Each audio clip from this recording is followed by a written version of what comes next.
footprint was the most natural thing to do. Had she been alone at home, she would have done exactly the same thing. So they seem to agree and yet to disagree about something. Well, again, let me point out that we saw from this prison example that there are two aspects to the communication. One relates to objects and the other invariably relates to the relationship. In the case of this husband and wife, what happened was that they agreed on the object level, that is to say, the invitation. But they disagreed, or rather, the incident triggered off a disagreement that they have on their relationship level, and that is to say, it turned out that what they were quarreling about really, in terms of an invitation, had nothing to do with invitation, but rather had to do, generically speaking, with either spouse's right to make a decision. Now, I wonder if the question of this double-level nature of all communication has become a little clearer. I had a husband who found it out all by himself. He had very frequent quarrels with his wife about some minor factual issue. And one day, she usually lost, but one day she could prove to him that he was wrong. And he then said, he made a very interesting statement. He said, all right, you are right, but you are wrong because you quarrel with me. So you see, he had all by himself, as it were, discovered those two levels, that is to say, the relationship level and the content level and the relationship level. To give another example, suppose two physicists, one physicist says to the other, uranium has 92 electrons. Sorry, let's not say it's a physicist. Said one person says to the other, uranium has 92 electrons. Well, there can now be two types of disagreement about this statement. Either the other person can say he doesn't believe the figure. And then, of course, they can go to a physics book and can find out who was right and who was wrong. Now, it turns out that person A, the first person, was right. This now can bring about disagreement on the relationship level, because person B now is faced with the fact that the other was right and he himself was wrong. And this now is a very different type of a conflict from the one on the objective level, i.e. the number of electrons, because now they have somehow to work out the relationship.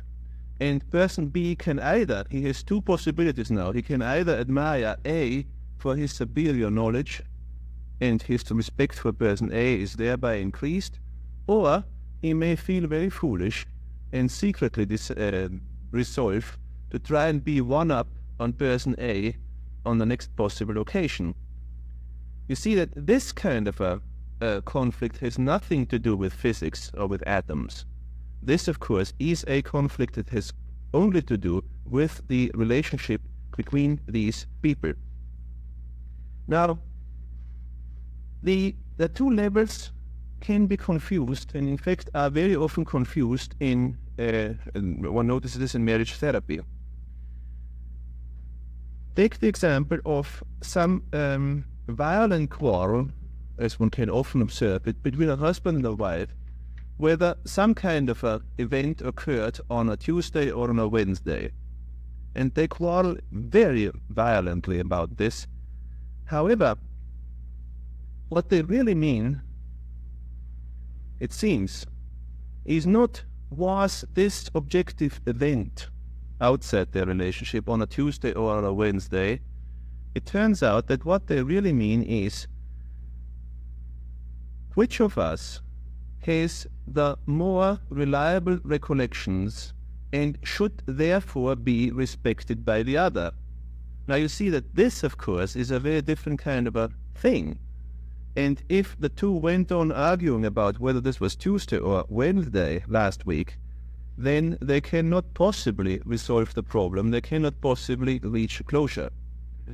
Or another example, the converse, where the disagreement arises on the relationship level, when in actual fact the disagreement is purely on the object level, would be when a husband states his dislike for instant coffee, and he thinks that she is a bad cook. Now here, the disagreement is supposed to be on the object level, but it is taken by her to be some kind of a denial of her. This seems to be a definition by him of their relationship, such that she is somehow defined negatively. Lang, in this book here that just came out, Interpersonal Perception, has evolved a scheme whereby this kind of level structure of interpersonal perception is greatly expanded. And I would only like to mention that he says disagreement, or conflict rather, between people can arise on not only 2 but rather 3 levels, and maybe even on many more. He says on the object level people disagree about some sort of an object. Then there is the next higher level, in which they disagree about the nature of the relationship. He calls this the understanding or misunderstanding of each other. And then he says there is of course a possibility that people may agree on the object level, but may be unaware that they disagree, that they misunderstand each other on the next higher level. And there is a possible third level where they are aware that they disagree, that they are aware that they misunderstand each other about some disagreement. I can't go into this, just to give you a kind of an idea to what complexities this kind of analysis can lead, but at the same time how important I believe this new viewpoint is perhaps best explained in the following example. Lang talks about the relationship between the mother and the schizophrenic child, and he made the following guesses, which were later confirmed experimentally by a kind of a test which he here describes. Lang's guesses were as follows. The schizophrenic sees the mother's point of view better than the mother sees the schizophrenic's. The schizophrenic realizes that the mother does not realize that he sees her point of view, and that she thinks she sees his point of view, and that she does not realize that she fails to do so. This is pretty involved. Or the mother, on the other hand, thinks she sees the schizophrenic's point of view, and that the schizophrenic fails to see hers, and is unaware that the schizophrenic knows that this is what she thinks, and that she is unaware he knows. I'm mentioning this here because as you do interactional psychotherapy, you are invariably faced with this patterning, and it becomes extremely complex as one tries to investigate the mutual assumptions and the degree to which I have a clear idea as to how you see me and how you see me seeing you, etc. As one does things, as I say, the situation becomes extremely complicated.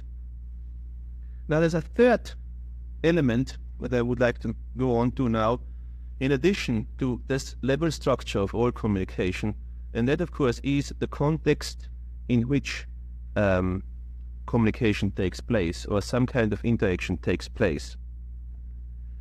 And the context can of course again be viewed differently by 2 different or more different people. If I go into a store and a girl there behind the counter says to me, can I help you? She need not define herself to me in her quality as sales girl and thereby define her function within this context. It is the context which in itself, of course, makes it fairly clear what this question, may I help you, is all about. It is about something in her function, in her capacity as sales girl, and has no other implications. Incidentally, this kind of thing, that is to say, the correct understanding of the meaning of such relationship questions, is something that the schizophrenic has traditionally, or typically I should say, difficulty in understanding. If the waitress asks him, what can I do for you? He apparently seems to have difficulty understanding whether this refers to food, to a drink, whether it's a sexual invitation, or what is going to be done for next. Now, the interesting thing is that we do know very little, if anything, about the nature of all these rules that govern our behavior. For instance, the implications inherent in context are largely outside our awareness. The rules of interaction, the various functions of the various properties of communication, are to us as unconscious as the rules of the grammar and syntax of a language are to a person who has only learned by natural acquisition, has learned to speak this language more or less correctly and fluently, but has no idea of the, as I say, the grammar, the syntax of this language. If you ask somebody who has not had any particular schooling, if you ask him what is a noun, what is an adjective, what means past tense, and so on, he doesn't know, of course, because he has not studied anything about language. He only uses language, and we do very much the same in our behavior. If we behave relatively appropriately, it is because we do follow rules. We follow certain rules, very strict rules. And how much context has to do with it becomes immediately clear, because if in this moment my behavior is relatively appropriate to the situation, and you seem to, through your behavior, you confirm the appropriateness of my behavior. But you can also clearly imagine that if I were at this moment standing at the corner of University and Bryant and did what I'm doing now, I would be very quickly carted off to a lunatic asylum, because my behavior would by everybody be considered to be very, very unusual and odd. Now, the awareness of these rules is very much the same that Freud postulated in the psychopathology of everyday life, the awareness of faults, of slips and errors. Freud said that some of our slips and errors we notice ourselves immediately, we correct ourselves. Others we do not notice until somebody brings them to our attention. And then there's a kind of slip and error that even after it has been pointed out to me, I'm unable to see. I deny it. Now, this inability of seeing it plays a very important role in the kind of rules that people quite unconsciously observe in their behavior, in their communication with others. One may ask, it is therefore quite useless to apply any questionnaire techniques to this kind of research, or it is quite useless to ask a family, what kind of rules do you follow? Because, supposing that they know what you're talking about, they may come up with something as significant as, we don't eat meat on Friday, or something like this. But the kind of rules that are followed to a fantastic degree and with a fantastic rigidity in human interaction, these rules are mostly outside our awareness. They do become, however, rather quickly evident to the outside observer.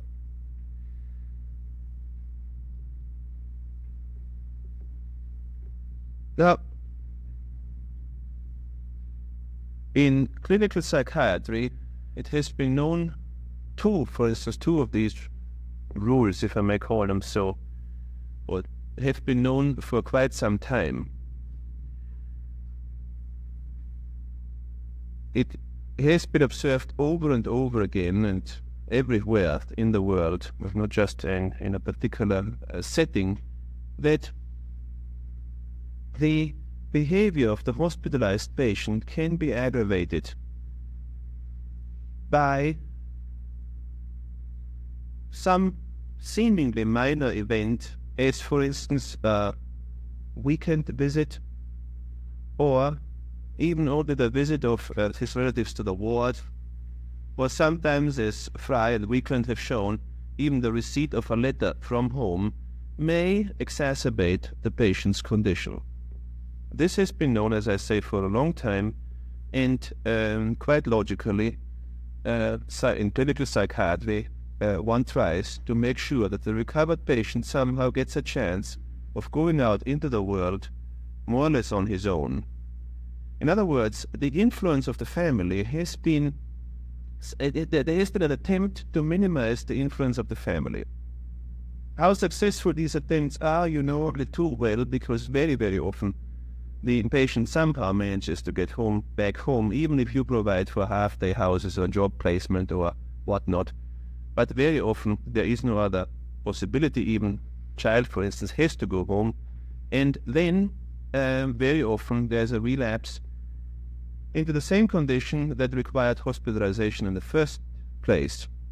This isn't the fact number one. There is something in the family that, together with the patient, produces a worsening of his condition. The second realization is that in the case of successful remission, again, if the attention is not limited to the patient only, very frequently the return of the patient home in a much improved condition brings about a worsening,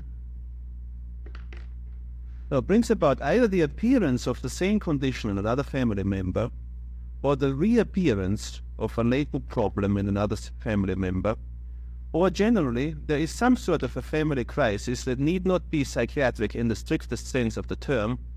It may just as well be some professional failure, divorce threats, or something as massive as suicide threats, or, of course, physical illness, or physical illness. Now, there is, therefore, it seems, as one watches this family, it seems as if there were a rule that says one person has to be sick. Now, this, of course, is a tremendous introduction, something imposed by the observer. The thing isn't there as a rule. This is something that the observer can put into the interaction. This is a meaning he can give it. This is a kind of a patterning. This is a sort of redundancy that he may impose on the family interaction. But in doing so, he really follows very respectable scientific examples.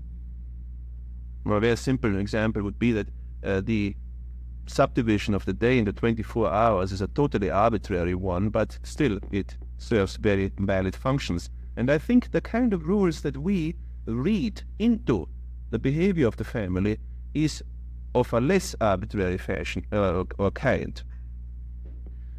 What you therefore do in family therapy is that, basing yourself on these considerations, that people communicate with each other through behavior, that they follow certain rules of communication, certain rules of behavior. You can then do something that mathematicians call the reductio ad absurdum. That is to say, you do not try and follow from given premises to the outcome, but you can postulate the outcome and try to work through to the premises. And what you do in family therapy, if you are faced with some kind of pathological behavior in one family member, you can do something very useful, and that is you can ask yourself, in what sort of a context would this particular behavior make sense? What sort of a context is it, or what situation, what kind of interaction in the family may leave this particular member, this particular behavior, as the only possible sort of a reaction? Jackson did this in 1954 when he postulated the concept of family homeostasis. This is what I just mentioned when I said it seems, for instance, one of the things that one can read without doing too much violence to reality, that one can read into the family is, for instance, the postulation that there's some kind of homeostasis And if you cure only one person, then either the cure or the improvement, we talk about cure, the improvement is of a very short nature, or duration, or else somebody else takes over and becomes the identified patient in the family. What I'm proposing to you here is not a theory of mental disease, mental illness. It is only an expansion of what we know from the individual now to the interactional, to the family field. You can draw certain highly tentative and highly generalized conclusions from it. And I want to offer you some, and I want to emphasize, however, again, I am not deluded. I don't believe that these are theories of mental illness, of certain types of mental illness. But with a certain frequency, you can, for instance, see this.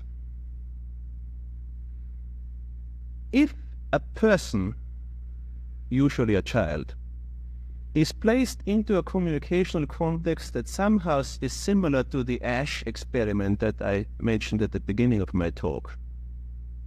That is to say, if a child is put into a context in which he is required to give up his own perceptions in favor of definitions of the situation given to him by a significant other, then we have a phenomenon that Lane calls mystification.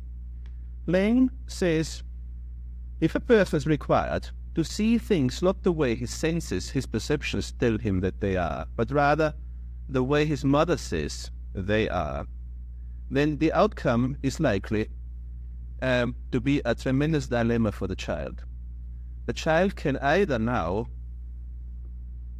stick to his own perceptions and thereby endangering, of course, his relationship. In other words, he says he disagrees, he sticks to his own perceptions on the object level and thereby endangers the relationship level of all his communications with the significant other. Or he maintains the relationship, which is of course vital to the child, at the price of having to distort his own perceptions of reality. A very simple example would be the mother who one evening is particularly tired and she wants the child to go to bed half an hour earlier. She's groping for a good reason to send him to bed early, and she eventually comes up with the idea of telling the child, "You look tired tonight. I think you should go to bed now." You see, in this context, of course, the child is now faced with a discrepancy between his own perceptions, i.e. of not being tired, and the obvious wish of the mother, and he has to choose one of two rather disastrous outcomes. He either has to endanger the relationship, or he has to doubt his own perceptions. Lane gives another example that is, I think, truly impressive. He was analyzing a young man of about 21 who, in analysis, recalled the following childhood experience. He had been playing with a little glass bead and had stuck it up into his nose, and eventually was unable to get the thing out. It had slipped up, and he couldn't get it out. He ran home and told his mother. The mother looked up into the nose, saw nothing, and since the child had a certain tendency to tell stories, the mother dismissed this as one of those stories and said, "There's nothing." The child, of course, remained frightened, insisted that, "Yes, there is this thing up there, I can feel it." And the mother waited on the father, came home, told him the thing. The father looked up in the nose, saw nothing, said, Come, this is one of your stories." The child insisted. They called the family doctor. They told him that the child obviously has again invented something.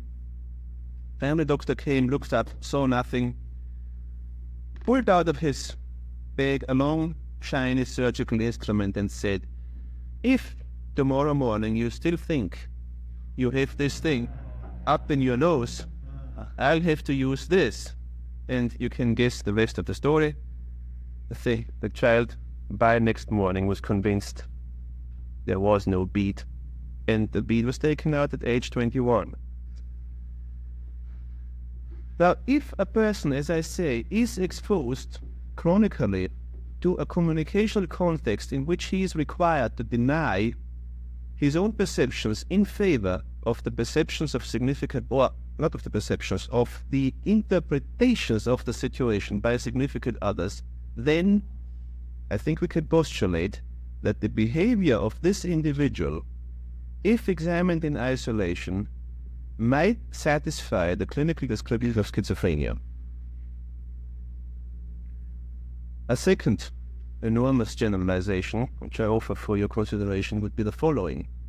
If a person is habitually exposed to a communicational context in which he is required to have feelings other than the one he has, then the behavior of this person, if viewed in isolation, will require the clinical description of depression.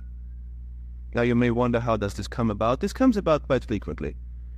I have yet to see a depressed patient who doesn't sooner or later tell me that he was not allowed to have his own feelings, or something to this effect.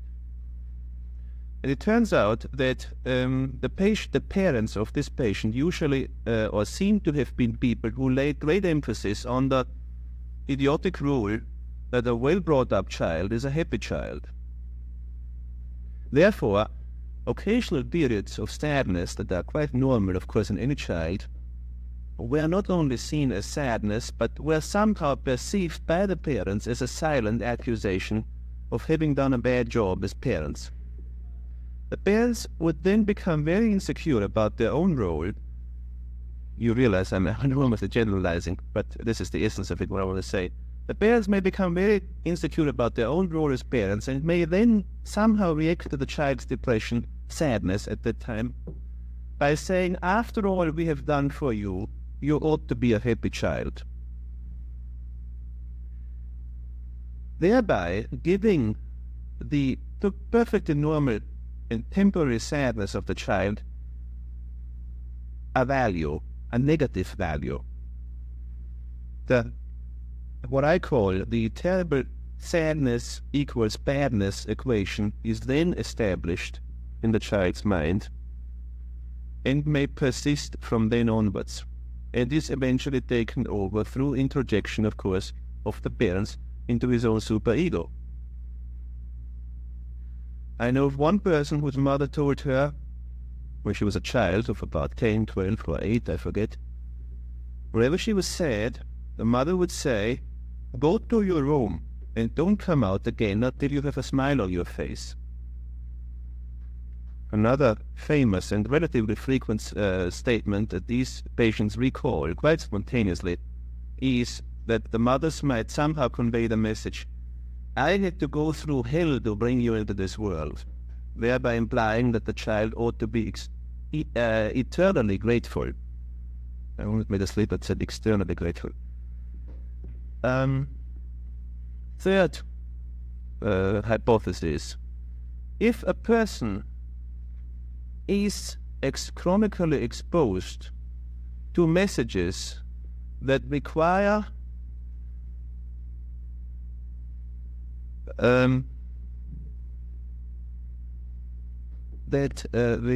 behavior which at the same time is labeled socially unacceptable, the outcome is likely to be delinquency.